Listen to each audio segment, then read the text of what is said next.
What happens when the government that champions free speech and democracy starts silencing its own people? The TikTok ban in the United States has not only sparked outrage, but also exposed deep cracks in the ideals that Americans hold dear. For years, Americans have trusted their government's narratives about the world, about countries like China and Russia. But when the US Supreme Court upheld the controversial TikTok ban, it forced millions to ask, is this about national security or something more sinister? The consequences of this decision are far-reaching, revealing truths about government corruption, corporate greed, and global hypocrisy. Are Americans finally waking up to these double standards? Stick around as we unpack the timeline of this ban, the criticisms it's faced, and the surprising cultural shift that followed. Don't forget to subscribe to the African Web and hit the bell icon to stay informed about the stories that matter most to Africa and the world. For decades, many Americans have viewed their government as a global beacon of freedom, justice, and equality. It's a narrative ingrained through education, media, and public discourse. But has this perception created a blind trust in government policies? When it comes to countries like China and Russia, the US government's portrayal often emphasizes authoritarianism and threats to democracy. Yet these narratives are rarely challenged, raising the question, how much of this is grounded in fact and how much in propaganda? The TikTok ban has acted as a mirror, forcing Americans to confront this trust. For the first time, many began to wonder if their government was using freedom as a smokescreen to protect corporate interests. How many other narratives about global affairs might be similarly skewed to fit an agenda? As this trust erodes, Americans are left questioning their role as both global citizens and critics of governance. The road to the TikTok ban was marked by political and legal drama. In April 2024, lawmakers initiated investigations into ByteDance, TikTok's parent company, accusing it of sharing user data with the Chinese government. By mid-2024, bills were introduced in Congress calling for a complete ban. TikTok fiercely defended itself, stating that its data centers were located outside China and that no evidence of data misuse had ever been found. Despite these arguments, tensions escalated.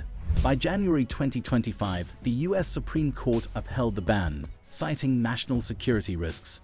But what was the real evidence? Critics point out that none was ever disclosed to the public. Was the decision truly about protecting national interests, or was it a calculated move to eliminate a rival in the tech industry? The rushed nature of the legal proceedings also left many wondering if justice had been sacrificed for expediency. The TikTok ban faced widespread backlash from free speech advocates, tech experts, and everyday Americans. First, the government never provided concrete proof of the alleged national security threats. Was this a pretext to justify curbing a foreign competitor? Second, the ban directly impacted 170 million Americans who used TikTok to express themselves, share stories, and build communities.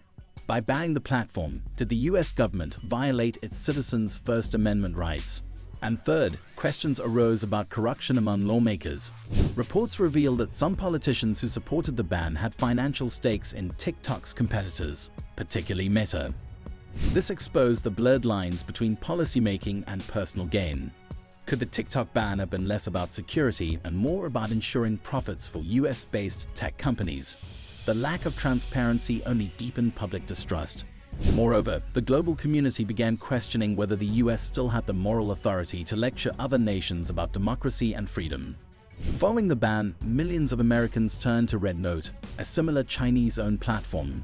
Ironically, the very same people who were told to fear China began engaging with its culture through this app. What happened next was unexpected, a wave of cultural exchange and positive experiences. For many Americans, RedNote became more than just a replacement for TikTok. It was a window into a different world. Users began exploring Chinese music, fashion, and history, finding surprising similarities between the two cultures. This newfound appreciation challenged years of ingrained stereotypes. Could this migration to RedNote become a bridge that fosters understanding rather than conflict between the two nations? As RedNote's popularity grew, it also revealed how interconnected the world had become.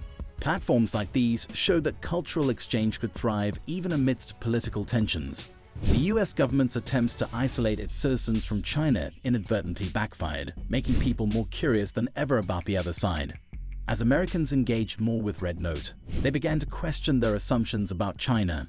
They witnessed China's advancements in technology, infrastructure, and governance firsthand, leading some to reevaluate the propaganda they believed for years. How could a country labeled as authoritarian achieve such progress while addressing the needs of its people?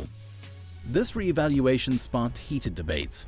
For some, it was eye-opening to see how China's investments in renewable energy, high-speed rail, and poverty reduction outpaced similar initiatives in the US.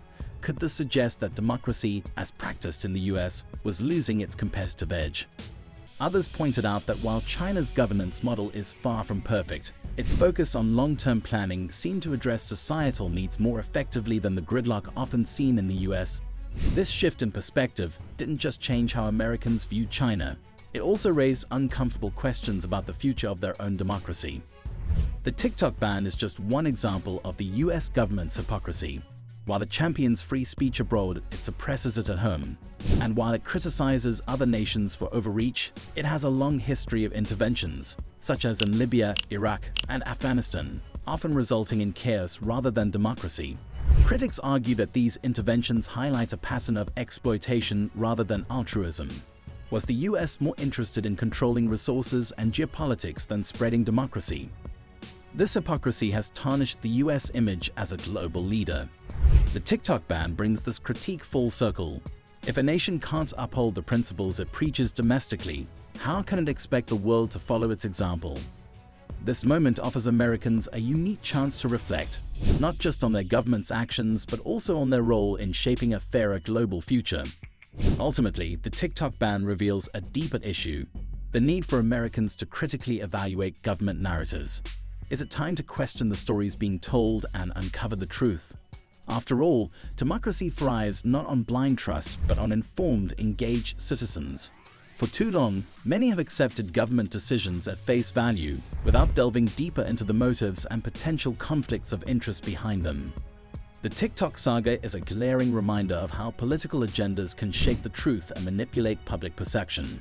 It also shows how vital it is for individuals to seek out diverse viewpoints, challenge mainstream narratives, and make informed decisions based on facts rather than rhetoric. Only then can citizens hold their governments accountable and ensure that true democratic values are upheld. The TikTok ban may have silenced one platform, but has opened the eyes of millions. What do you think about the US government's actions? Do you believe this was about national security, or was it driven by politics and profit? Share your thoughts in the comments below. Don't forget to like, share, and subscribe to the African Web for more insightful stories that uncover hidden truths and explore global perspectives. And here's something to ponder: if we can question narratives about other countries, shouldn't we question the ones about our own?